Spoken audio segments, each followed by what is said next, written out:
When we talk about the student mental health and substance misuse crisis that teens across America are facing these days, the quick one that everybody comes to in conclusion as a cause is COVID. Teens, like many families, suffered during COVID, and that's an easy place to put your finger and say that's the culprit. But I don't think it's that simple, because something was happening in the lives of teens, in their loss of happiness and joy and struggling in mental health before COVID. It certainly might have been an additional ingredient to what became a perfect storm, but we have to take a look at social media. And when I'm in schools and talking to parents, social media, smartphone use, it comes up repeatedly over and over and over again. That is the topic we are going to delve into today. In the studio, Alexis Lee, welcome. Hello. Hello. And Dr. Megan Rosenthal, thanks Hello. for being here as usual. Megan, we can't just pick one issue. Really, if we want to look at what goes on in teen mental health challenges, because it's a myriad of things. But if we have to find one entry point, we really cannot ignore the fact of smartphones and social media, because the mental health of teens has changed. And one thing we know that's changed is 15, 20 years ago, they didn't even exist. That's right. And in anticipation of our conversation today, I was thinking about that. I mean, I was probably amongst one of the last generations for whom this kind of access to the world didn't exist. I mean, I didn't have a computer in my home until I was in 12th grade, and then we had dial-up internet. So for those of you who are too young to remember what dial-up internet was like, it was, nobody could use the phone, and then you had to work through this like really long process to get online. And then the best you could maybe do is maybe check your email if the stars aligned and everything, was in order. And I think about that in relation to, this generation of young people right now who've never not had that kind of access. And when this was all kind of coming forward and working through, we thought, how amazing is this? You're going to have access to the world's knowledge and the world's information. And then when, Facebook and social media and Instagram and all of those things kicked off, how amazing is it going to be to get connected to all of these people that you maybe aren't regularly connected to? And it's like one of my colleagues at the university always talks about, so the law of unintended consequences. So on one hand, this amazing opportunity and all of these really great things and access and connectivity and fostering different kinds of friendships than maybe you could otherwise be able to do. And then there's the dark side of it. And we're like, dun, dun, dun. Okay, now what? Right? And I feel like that's where we are in a lot of these conversations around social media right now. Yeah, I think we are there. Now, I'm guessing in high school, first of all, you're young. So the fact that you're on a dial-up and you didn't have a computer till 12th grade, I think you've told us before, you lived in a pretty rural area. I did. Yeah. So there wasn't exactly high-speed internet running through there in those days. But I'm guessing it was easier perhaps to focus on homework when you didn't have this inundation of distraction. Right. Well, and you weren't worried. I mean, when you came home, short of somebody calling you on the phone that was connected to the wall kind of thing, that you didn't know what anybody else was up to. Right. And so I think about this now in relation to this generation of young people. You have easy access, pick up your phone, pick up your computer, and then you know what everybody else is doing. And this kind of, they call it the FOMO, right? Fear of missing out. And well, why didn't I get invited to that? Or why can't I go do that? Or now I'm here doing this boring thing, homework, whatever, being with my family, blah, blah, blah. They're off living this amazing, incredible life. And we hear often on, people thinking through and talking intentionally about social media, it's only 1% of your day, or it's only what. But if that's all you see, right, it's really hard to remember that in the midst of all of that. Yeah, and right? You're watching curated lives in the Instagram world. I mean, I'll see, people I know on vacation, and I know they're going through a hard time, and they deserve that vacation. They want to do it, but it's a curated life. They're not showing you their bleeding edge, so to speak. But I look at, I'm a writer, and I look at my life like in a smartphone world. So I don't get even notifications from apps. I don't allow that because I don't want distraction. So I get no notifications. But in a daytime or early evening, if I have a moment and I'm trying to write, and my smartphone is nearby. It still has enough things going on that it is a constant distraction, and I kind of can feel some anxiety welling up that, wait, I need to write this and I'm just now getting creative, and I sense that this person needs to talk to me, or I see that there's something I need to do, and my anxiety starts to feel uncomfortable that I need to write. And so I try to picture a young person. And Alexis, I mean, you're young still. You are actually still a student, as we've noted on here before. I mean, you have graduated from college, but you're now finishing up your MBA.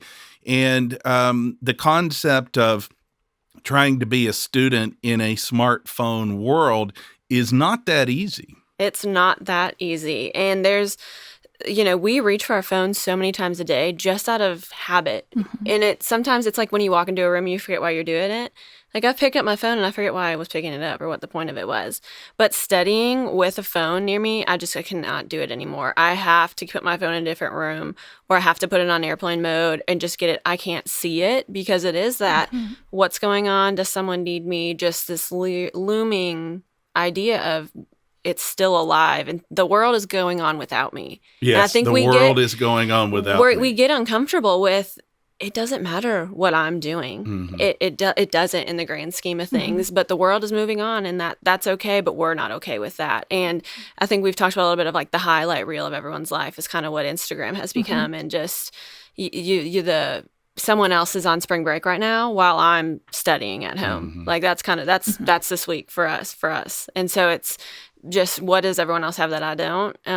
And doing anything with a smartphone in your room, sleeping, studying, even trying to have a conversation with people. We'll get all of our friends around and I'll look up and everyone's on their phone sometimes. And I'm like, this is quality time. Yeah, or the family at the restaurant and everyone's Right. on their smartphone. Right. But the challenge we face is that studies show that the average junior in high school today spends 9.5 hours on their smartphone a day. And I'll tell that to high school classrooms, or when I'm speaking in high schools, and you should see their response, which is, oh, that sounds like it's too small of a number. And, think about it. The Apple iPhone was not released publicly until 2007, okay? And that's the predominant, there are other Android phones that are in the marketplace. They're more popular in other parts of the world here, but let's take the iPhone as an example. It doesn't come out until 2007, and yet here we are in 2023, and a high school senior that was essentially born into that device, or junior, is using that 9.5 hours a day on average. And it's not the device, it's all of the applications that are on it and how they interact with them. And so, when I talk to high school students, they speak of things like sleep interruption because they'll sleep, say, with a smartphone in the bed and they can't help but look at it. And they will talk about difficulty doing homework. And so I'm not sure it's a big surprise that we don't really understand, Megan. I mean, there have been a lot of studies trying to figure this out, but I'm not sure we actually understand what's going on. And if so, I'm not sure we know what to do about it. That's right. I think, looking across the literature, research that's been published so far, we know, okay, smartphones, screen time, that is a problem, right? It's bad. It's having negative consequences for everyone, not just our young people, right? It's the whole gamut. Anybody who touches one could face negative consequences as a result of that, right? But we don't have a good appreciation yet for why that is the case and like what is the mechanism. And I think about it like this, right? I have a bad back. I know that since I spend 99% of my day sitting in a desk looking at a computer, that's contributing to that bad backness, right? What do I often do? Well, take a Tylenol, put a heating pad on it, go to bed. Mm-hmm. Is that solving the problem? No. I know that I need to get up and move and do yoga and do all of those different kinds of things, but we don't know what is the thing that results in the negative outcome for students. We just know that it does have a negative outcome, that social media use, that smartphone use. And so there's a lot more work that needs to be done in that space. And then if you flip that on the other side, okay, so we know it's bad, so what?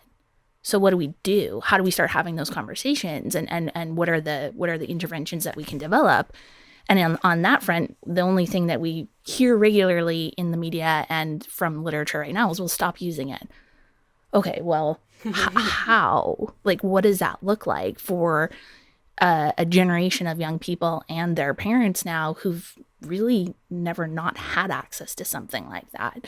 And how do you have that conversation with your teen who is seeing that if I'm not on here all the time, my friends don't talk to me anymore, Right. or I don't get Right. invited, or they say mean things about me, or they The conversation continues without me. That's what I hear. Like a young woman shared with me recently, if I remove myself in the conversation, I feel like it will go a place that, it may turn on me.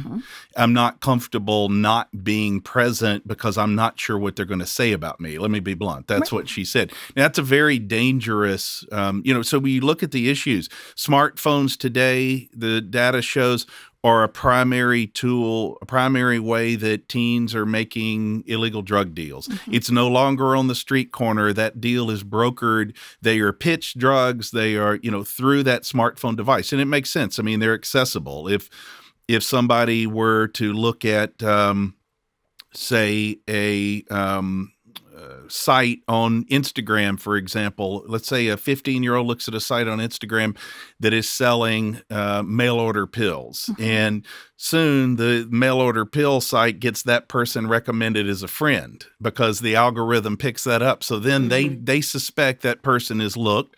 So they start firing them messages. Would you like these pills? And so this is how that thing happens. Other apps, Snapchat, WhatsApp, whatnot. I mean, look, they have benefits. They're not all bad, but they've proven to be pretty effective tools for young people to have conversations that they don't want others to know. And so that has become a predominant source for buying drugs. So it is a very complicated situation. Let's add into the fact that we're seeing drastically rising numbers. We're seeing increases in male eating disorder, and we're seeing shocking numbers from the CDC about the mental health of young women, as we've discussed on here before. So let's say an eating disorder, for example, you can go to apps like Instagram, and if you can search for what I'll call, people deeply in emaciated bodies, deeply in eating disorder, and get all the imagery you want. And it's right at the fingertip. And then you're likely to get fed more of that. So it's easy to see the problem we're in. The challenge is, the average 11-year-old already has a smartphone. So just the simple thing of just telling them use it less is not so simple. No, and I think the thing to think about, again, I'm kind of in anticipation of this, is, how are we as older folks using our phones, right? Because our young people, and we've talked about this before on here, are watching us so closely every single day as examples of how to be in the world. And so are we, and I'm totally guilty of this until I made a fix on my phone, so it yelled at me when I got to when you've gone too far. When I've gone too far, right? Like have a time limit on there. I'm totally guilty of sitting on the couch after work, Sure. Eating dinner, and then just be like scrolling, and like not really. Am I enjoying it? No, but what else am I going to do? Right. And so you just spend all this time. And then if you have young people around you watching that, right. Or like you said, Alexis, with your friends, and everybody's got their nose in their phone. And my youngest brother, he's 10 years younger than I was at my mom's house. This was a long time ago now. And him and his friend were like on the couch, like opposite ends of the couch at my mom's house. And they were actually literally texting each other. I was like, or you could turn your head. And I felt like such an old person, or you could turn your head and talk to each other. But that's totally normal for them. And so thinking about, okay, how am I engaging in this? Like, how am I working with this phone? Is this doing the things that I want it to do to help me live the kind of life I want to live? And then start kind of backing it up from there. Okay, well, maybe is this really what I want?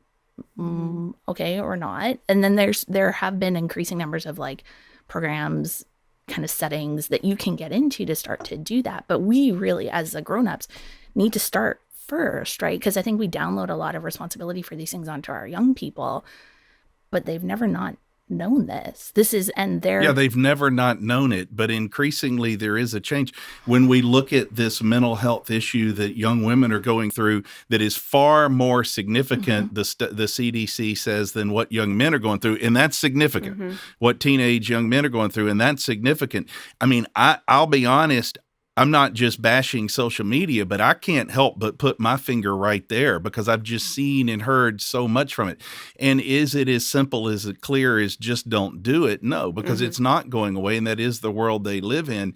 But there is some significant impact that is something is shedding a negative light, like that is giving young people, and a larger number of young women in particular, a false negative impression of themselves. That's lowering their self-esteem, that is putting them into a situation that they feel alone, they feel lonely, they feel depressed. And I would say that the social media concept of connecting you to others is doing the exact opposite. It is. And last year I had to go through a spree where I just unfollowed a lot of people. And I really had to curate my news feed. What do I want to see? Who do I want to see? Do I really care about people from high school who I will never see or talk to again, what they are doing? No, I don't. Truthfully, I don't. Like, maybe curiosity, but that would be it.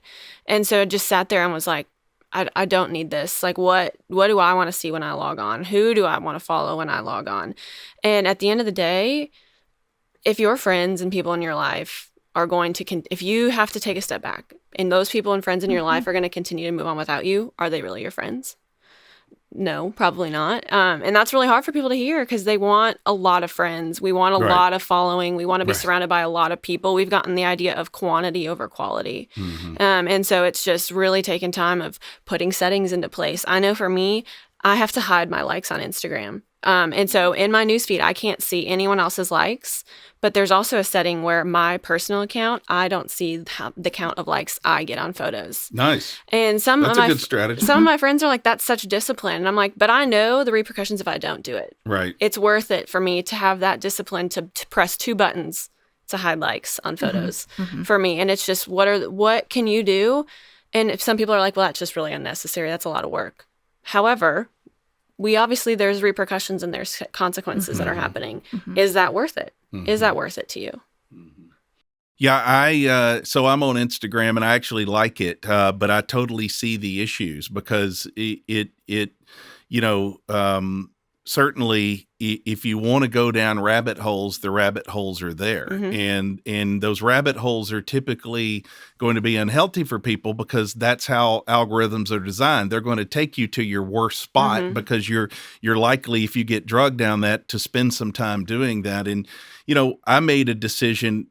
I actually was off social media for a very long time, and it stunned a lot of people because at large media companies, I was in charge of social media. And I remember the president of a company saying to me once, how do you think you can manage these accounts with hundreds of thousands, if not millions of social following, and you're not on it? I said, well, I'm not saying I'm not monitoring it and participating in it, but I just didn't personally want to be on it. I've changed in that, but what I decided is, if through an Instagram, for example, is I'm not going to curate my life. So you'll see I write a lot about personal challenges and failures, and I will celebrate something like a grandchild or maybe overcoming, but also just sometimes saying, it's hard and we've been through a lot and that's okay, and leaving it at that. So I think the key is, as you say, Alexis, it's managing your expectations.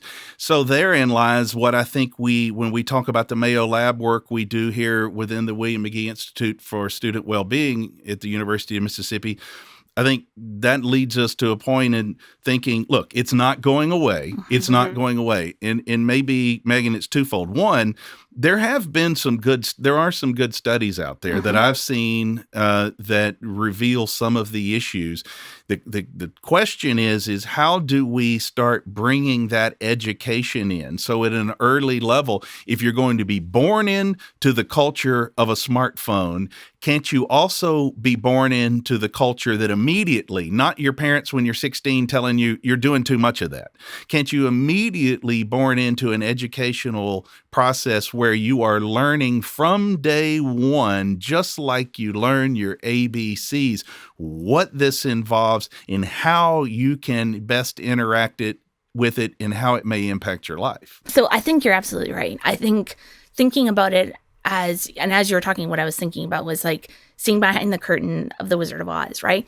Once you unpack how the algorithms function, then it becomes really obvious. Okay, if I do this, then I'm going to get more of this. Mm-hmm. Or if I do that, then I'm going to get more of that. Mm-hmm. And so having that intentionality, like you talked about, Alexis, and young people and children are super smart about that kind of stuff. We put that in front of them.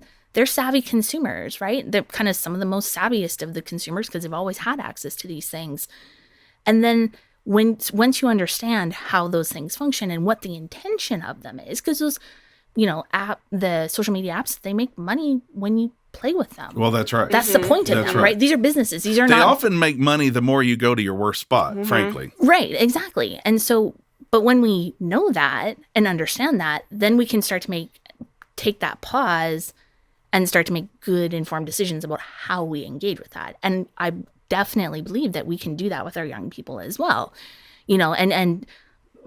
This is hard I think this would be hard for parents to, like, the earlier the better. Right. Right? Right. Like, mm-hmm. This well, isn't if they're a problem. Getting a smartphone by age 11, right. Hello.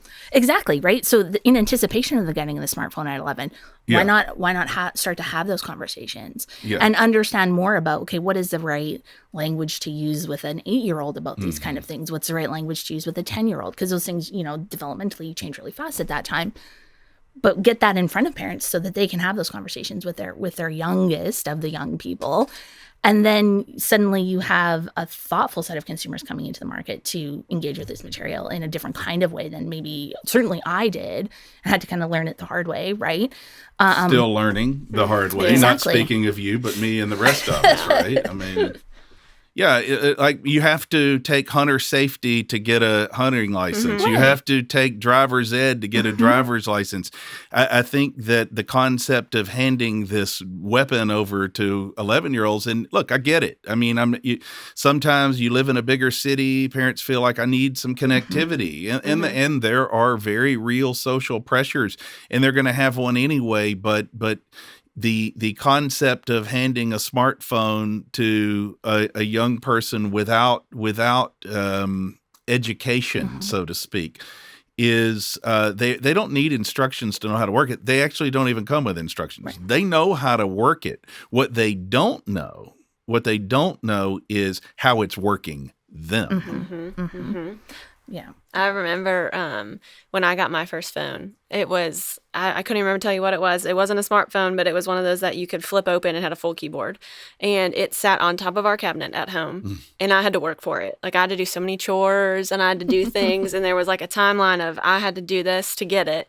And I do remember sneaking up at night. My parents would put it away and hide it, so I couldn't like get into it. But when I got it, the rule was like you had to call your grandparents every week and like do things for it. And I still remember that, and just using it to being connected to people, using it for what it's supposed to be used for, of connecting to people, reaching out to people, because there's genuine like enjoyment when you do connect with people and can see, your family members doing things. I'm originally from Wisconsin, so I don't see my family every now and then or all that often. And so being able to see what they do every day, be connected, like there's joy in that, to still remember what is this intended use for, and remembering that at its core too. Yeah, there's value in it. Yeah. And it's important, like when I'm with young people in schools, I always remind them there is value here because it's just like the substance conversation, just telling them what not to do doesn't work. And there is value. I logged into social media this past week, Alexis, and for example, saw a picture of your grandfather. We know you. We enjoy working with you. That helped give me a depth of your family and appreciation of your family. And I enjoyed that fact, and I enjoyed seeing him. And without it, I wouldn't get it otherwise. And we could all go on with so many benefits. So it really, though, comes down to the fact that there's a balance in life, but I don't think we're teaching that, and I don't think people really understand it. And I have multiple family members, as I've shared before on here, who have gone through, particularly around eating disorder. And I always want to be careful because it's just not that, and it's just not women. Their male eating disorders are on the rise. But I can tell you, some of these women in my life have been through an absolute war, and even in their recovery with eating disorder, as they've matured and gotten older and higher emotional intelligence and been able to understand it, they often, at times, are still at war with social media and how they feel it frames them with others. And it's not a case of what they feel like they don't have. They often express it makes them just sometimes feel alone and isolated, that others in their lives are moving in places in ways that they're not. And so it's not coveting. That gets oversold. It's more just a feeling of loneliness. And as we look at the study of young women today and how they're suffering, aloneness is one of the big challenges they're feeling. And I cannot help but think social media has a significant role in that. Right. And I think we've valued that connecting. It can just happen over a phone or social media instead of going the in real life way of having conversations with people and valuing the experiences you get in real life. And yes, social media is not going away. We know that. We're going to have to find education and tools. But it requires sacrifice at the end of the day to know that you can continue to live your life, and so can everyone else. And you don't know what's going on behind their screen. They could be absolutely suffering from the worst divorce, or they have their own eating disorder happening, or other things going on that they're not going to talk about and put on social media because that's not a highlight reel for them that they want people to know about. And so it's giving others grace in that too, of they probably have something else going on, or why do they have to post so much? What are they hiding? Yeah, behind? well, in human nature, in psychological study says when somebody's projecting the most, typically they're going through something, and that's what I always try to remember is having empathy. For that fact. This is a subject we'll delve into in a future episode this season on the Mayo Lab podcast, where we bring in some experts and we'll dig deeper into this. I'm David McGee for Alexis Lee and Dr. Megan Rosenthal. Come back and see us next time. Thank you for joining us on this episode of the Mayo Lab podcast. The Mayo Lab podcast is produced by Dr. Natasha Jeter, Dr. Megan Rosenthal, David McGee, Alexis Lee, and Slade Lewis. This podcast was recorded at Broadcast Studio in Oxford, Mississippi. The show was mixed and mastered by Clay Jones, and our original music was composed by Slade Lewis. The Mayo Lab podcast is brought to you by the William McGee Institute for Student Wellbeing. For more information on the Mayo Lab, head over to themayolab.com and follow us on social media at the Mayo Lab. If you enjoyed listening to the Mayo Lab podcast with David McGee, we need your help. Tell others about it. And we'd love for you to subscribe, rate, and give us a review on iTunes, Spotify, or wherever you are listening to this podcast.